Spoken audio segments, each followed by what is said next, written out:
미국 증시, 미국 정부가 국가 안보를 이유로 특정 국가의 엔비디아의 첨단 AI 칩 판매를 제한하는 방안을 고려 중이다라는 소식이 또 한 번 전해지면서 반도체 지수가 큰 폭으로 하락했습니다. 미국의 백악관은 중동 국가들을 겨냥해서 국가 안보 측면에서 수출 허가에 상한을 설정하는 방식을 논의했습니다. AI 데이터 센터에 대한 투자를 늘리고 있는 중동, 페르시아만 국가들에 대한 수출 통제를 하겠다는 구상입니다. 전날 새로운 기대를 모았던 AI 선두주자 엔비디아가 주가가 장 초반부터 5% 이상 급락을 하면서 시장을 흔들었습니다. 엔비디아 주가가 4.69% 내린 131.6달러의 거래를 마쳤습니다. 주가는 장중에는 5% 이상 하락하면서 130달러 선 아래로 내려가기도 했었습니다. 3조 4천억 달러에 육박을 했던 시가총액이 다시 3조 2280억 달러로 줄어들었습니다. 엔비디아 주가가 어제 2.43% 오르면서 138.07달러로 거래를 마치면서 역대 최고 종가 기록을 새로 쓴 바가 있었는데 단 하루 만에 또 장중 최고가 기록 140.76달러 지난 6월 20일 날 출범했었습니다.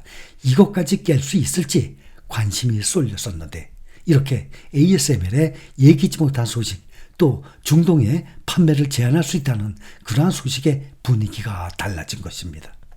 미국 정부가 국가 안보를 이유로 특정 국가의 엔비디아의 첨단 AI 칩 판매를 제한하는 방안 이것이 고려 중이라는 소식이 나온 것입니다. 엔비디아 주가가 6월에 10대 1로 주식 분할했습니다. 그 이후로 특히 변동성이 더욱 커졌고 엔비디아가 선도하고 있는 AI 칩 부문에 집중된 무역 긴장이 고조되었다는 소식이 지난 2년 동안 주가를 여러 차례 떨어뜨렸던 경험이 있습니다. 엔비디아 주식이 작년 같은 시기에 이러한 비슷한 하락세를 경험을 했었습니다. 바이든 행정부가 미국 칩에 대한 수출 통제를 강화했을 때였지만 그럼에도 불구하고 엔비디아의 주가는 지금 작년 초부터 지금 현재 2년이 채 안 됐는데 거의 10배 가까이 폭등을 하다시피 했습니다. 엔비디아 칩을 생산하는 세계 최대 파운드리 대만 반도체 제조회사 TSMC 주가도 동반 하락을 했습니다. 이 영향으로 엔비디아의 칩을 전량 생산하는 대만의 TSMC 주가도 2.64% 하락했습니다. AMD와 미국 반도체 기업 브로드콤 주가도 각각 5.22%, 3.47% 크게 떨어졌습니다. 또 어플라이드 머티리얼즈 10% 이상 떨어지고 반도체 장비주들이 많이 떨어졌습니다.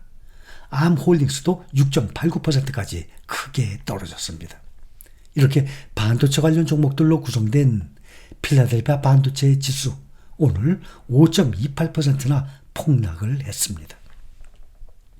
더욱이 네덜란드의 반도체 장비업체 ASML이 실적 발표 예정일이 하루 앞서서 실수로 공개가 돼버렸어요. 이러한 실수가 다 나왔습니다. 그러다가 금방 삭제를 했습니다. 투자자들에게 실망을 안겼다는 소식이 나왔습니다.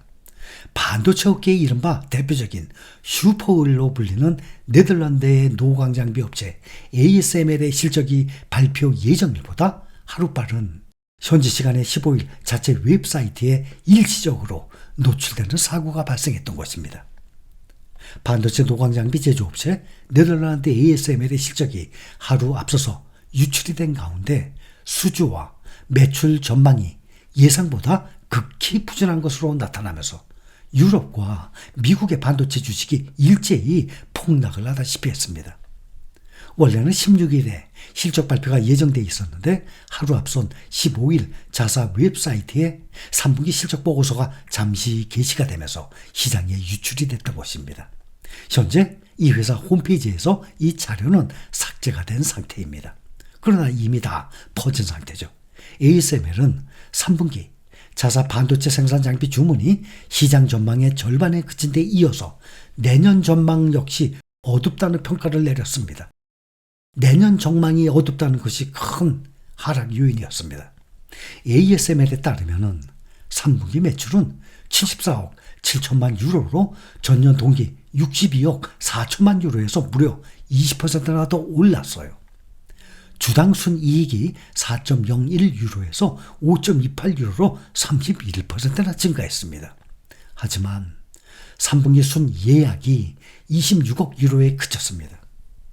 ASML의 3분기 수주량은 26억 유로로 블룸버그가 집계한 분석가들의 추정치 53억 9천만 유로의 절반에도 못 미친 것으로 나타났습니다. ASML은 지난 분기 실적은 시장의 예상을 충족을 했습니다. 그러나 2025년 전망이 시장을 실망시킨 것입니다. 미국의 반도체 수출 장비 수출 이 통제 등으로 중국 매출이 하락할 것이기 때문입니다. 또 2025년 순매출에 대한 전망치를 300억에서 350억 유로로 제시했습니다. 이것은 분석가들의 컨센서스 358억 유로에 크게 못 미칩니다. 이 자료가 유출된 후 ASML의 주가는 유럽 증시에서도 15%까지 폭락을 해서 하락 후 잠시 거래가 중단되기도 했었습니다. 반도체 경기 회복이 예상보다 늦어질 것임을 시사하는 ASML의 이 같은 실적 부진 영향으로 미국 시장에서 반도체 업종들이 모두 급락을 했습니다. 오늘 ASML의 주가가 미국에서 16.26%나 폭락했습니다. 이렇게 폭락을 한 것은 1998년 이후 26년 만에 최대 하락폭을 기록을 한 것입니다. 26.26% 폭락. 98년 이후 26년 만에 무려 26년 만에 하루 1일 하락폭이 최대였습니다. 유럽에서 지금 현재 가장 가치 있는 기술 회사입니다. ASML의 주가가 7월에 사상 최고치를 기록한 이후 지금 30%나 하락을 한 것입니다. 이것은 중국에 대한 첨단 노광 장비 수출을 미국이 추가로 제한할 가능성이 높아진 데 따른 것입니다. ASML이 중국 매출이 둔할 수밖에 없기 때문에 내년 매출 전망을 크게 하향한 것입니다. ASML은 기대 이하의 분기 실적과 내년 비관적 전망 주요 배경 가운데서 하나로 중국을 꼽은 것입니다. 미국의 조 바이든 행정부의 대중 수출 규제와 이에 부응하는 네덜란드의 수출 제한 조처로 상황이 어렵게 된 것입니다. 미국은 지난달 대중 수출 추가 규제 조처까지 내놨습니다. ASML의 첨단 반도체 장비 수출을 더욱 옥죄는 조처입니다. 지난달 네덜란드는 ASML이 일부 구형 기계에 대해서 미국 대신 네덜란드에서 수출 허가를 신청하도록 하는 새로운 수출 통제 규칙을 발표한 바가 있습니다. 이것은 앞서서 미국이 네덜란드 정부를 통해서 ASML의 중국 내 반도체 장비 수리와 유지 관리 능력을 제한할 것이라는 보도에 이어진 것입니다. 미국과 네덜란드 정부의 반도체 대중 수출 제한이 강화가 되면서 ASML의 중국 사업도 타격을 받을 것으로 예상되고 있습니다. ASML의 최고 재무 책임자인 로저 다스는 내년 중국 매출 비중이 20%를 차지할 것이라고 말했습니다. 직전 분기 중국 매출의 비중이 전체 매출의 반이었거든요. 49%. 전체 매출의 반이 중국 매출이었어요. 근데 내년에는 중국 매출이 완전히 줄어들어서 20%까지 떨어질 것이라는 것입니다. ASML이 이렇게 가이던스를 완화했다는 사실은 AI를 제외한 모든 종류의 칩에 대한 수요가 약하다는 것을 의미하는 것입니다. 반도체 수요 약세는 낮은 세계 경제 성장률을 뜻하고 모든 것에 대한 세계 수요가 약하다는 것이라고 전문가들은 판단하고 있습니다.